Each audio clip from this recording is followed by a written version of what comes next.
ദിയ കൃഷ്ണയുടെ വീഡിയോയുടെ അടിയിലുള്ള കമൻസ് കണ്ടപ്പോഴാണ് കുറേ കാര്യങ്ങൾ മനസ്സിലായത്. അതായത് നമ്മുടെ നാട്ടിലെ കുറേ ആളുകൾക്ക് ശരിക്കും ആ ഒരു വീഡിയോയുടെ ഇമ്പോർട്ടൻസ് എന്താണെന്ന് മനസ്സിലായിട്ടില്ല.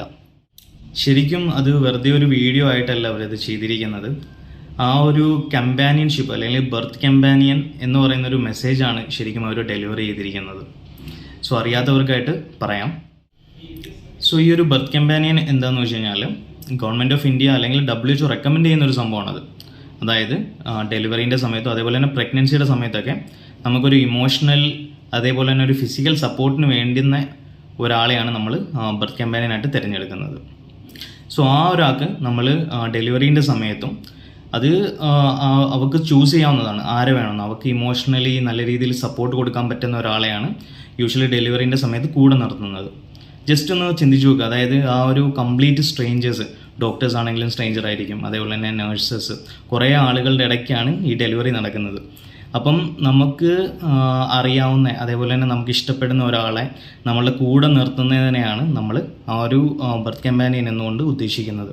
അവിടെ ഒരു ഇമോഷണൽ സപ്പോർട്ടാണ് നമ്മൾ കൂടുതൽ ഉദ്ദേശിക്കുന്നത്.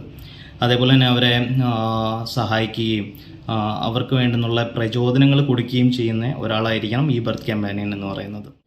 സോ അത് ഏത് ഫാമിലി മെമ്പേഴ്സ് വേണമെങ്കിലും ആകാം. അതേപോലെ തന്നെ ഹസ്ബൻഡ് ആയിരിക്കുന്നതായിരിക്കും എപ്പോഴും നല്ലത്. കാരണം ആ ഒരു ഡെലിവറി പ്രോസസ്സ് അതേപോലെ തന്നെ ഡെലിവറീൻ്റെ വേദന ഒക്കെ ആ പുള്ളിക്കാരന് മനസ്സിലാവാൻ സഹായിക്കുന്ന ഒരു സംഭവങ്ങളാണ് ഈ ഒരു ഡെലിവറി സമയത്ത് ഉള്ളിൽ പ്രവേശിപ്പിക്കാന്നുള്ളത്. സോ ഇത് യൂഷ്വലി എല്ലാ ഹോസ്പിറ്റലിലും ഉണ്ടാവില്ല. ഇപ്പം ഈയൊരു ഇടയായിട്ട് പ്രൈവറ്റ് ഹോസ്പിറ്റലിലൊക്കെ കുറേയൊക്കെ പ്രൊമോട്ട് ചെയ്യുന്നുണ്ട്. അതായത് നോർമൽ ഡെലിവറീൻ്റെ സമയത്ത് എസ്പെഷ്യലി ഹസ്ബൻഡിനെയോ അല്ലെങ്കിൽ അവർക്ക് ഇഷ്ടമുള്ള ഒരാളെയോ നമ്മൾ ഡെലിവറീൻ്റെ സമയത്ത് കൂടെ നിർത്തുന്നുണ്ട്. സിസേറിയൻ്റെ സമയത്ത് ചില ഹോസ്പിറ്റലിൽ മാത്രമേ OTൻ്റെ ഉള്ളിലോട്ട് പ്രവേശനം അനുവദിക്കുകയുള്ളൂ.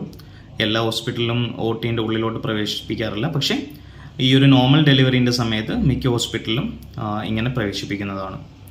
സോ അത് എല്ലാ ഹോസ്പിറ്റലും അവരുടെ ആ ഒരു കേപ്പബിലിറ്റി വെച്ച് മാത്രമേ ഈ ഒരു പ്രോസസ്സ് നടക്കുകയുണ്ടാവുള്ളൂ. ഓവർ ദ ഇയേഴ്സ് യൂഷ്വലി അത് നല്ല രീതിയിൽ പ്രൊമോട്ട് ചെയ്യാനാണ് സാധ്യത.